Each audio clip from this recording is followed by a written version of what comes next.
आशिकों की 3 निशानियाँ बहुत अच्छी हैं। नंबर 1 है अनुभूति।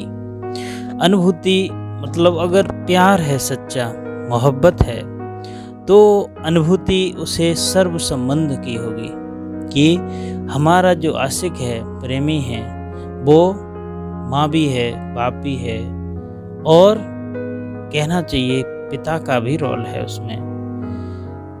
अनुभूति सर्व की संबंध की अगर है संबंध में, तो वो सच्चा प्रेम है। लेकिन आजकल संबंध वो संबंध नहीं रहा। संबंध भी 2 तरीका से हम कह सकते हैं कि एक तो मानसिक तौर पर लोग बनाते हैं और एक शारीरिक तौर पर बनाते हैं। मानसिक तौर पर संबंध होता है कि मन के मान, मर्यादा और सम्मान हमको मिलता है, नहीं मिलता है दूसरे से, लेकिन दूसरे में मान सम्मान और इसकी कोई भी हमें संभावना नहीं होती है। हम केवल अपने हित के लिए सोचते हैं, चाहे शारीरिक तौर पर हित की सोचें, चाहे मानसिक तौर पर हित की सोचें। तो 3 निशानियाँ सबसे अच्छी हैं आशिकों की।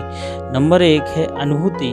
अगर हमें सच्चा प्रेम है तो उसमें सच्ची अनुभूति होगी, प्रेम की सच्ची अनुभूति होगी। दूसरा है हमें प्राप्ति होगी। प्राप्ति का मतलब है कि हमको ऐसा नहीं होगा कि ये चाहिए उससे, वो चाहिए, नहीं, हमको सर्व की प्राप्ति होगी।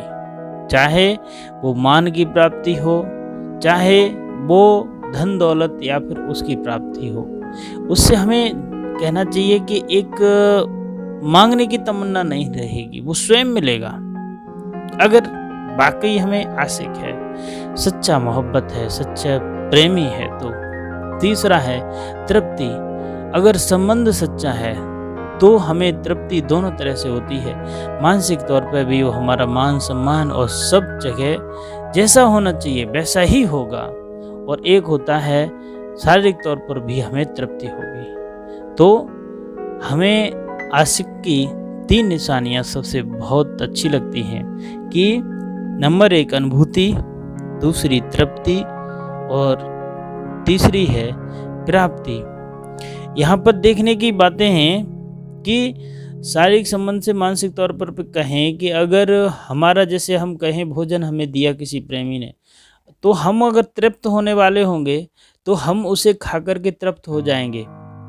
लेकिन अगर हमारा मानसिक संतुलन नहीं ठीक है और हम कहना कि अगर हम वो 36 प्रकार भी खा लें, भोजन 36 व्यंजन भी खा लें, तो भी हम तृप्त नहीं होंगे।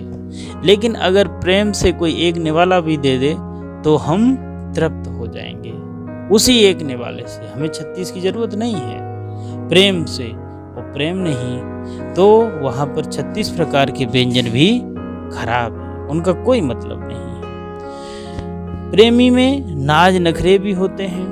नाज नखरे भी वो ऐसे नखरे हों, नखरे भी हम करते हैं। नखरे तो मासूक भी देख देख मुस्कुराते रहते हैं। नाज नखरे भल करो, लेकिन मासूक को मासूक समझ उसके सामने ही करो। कभी कभी होता है नखरे हम उससे न कर करके दूसरे की तरफ करते हैं, दूसरे के सामने नहीं करना है। भिन्न भिन्न तरह की हद के स्वभाव होते हैं, संस्कार के नखरे होते हैं, नाज करते हैं। जहाँ मेरा स्वभाव, मेरे संस्कार शब्द आता है, वहाँ भी नाज है, नखरे शुरू हो जाते हैं।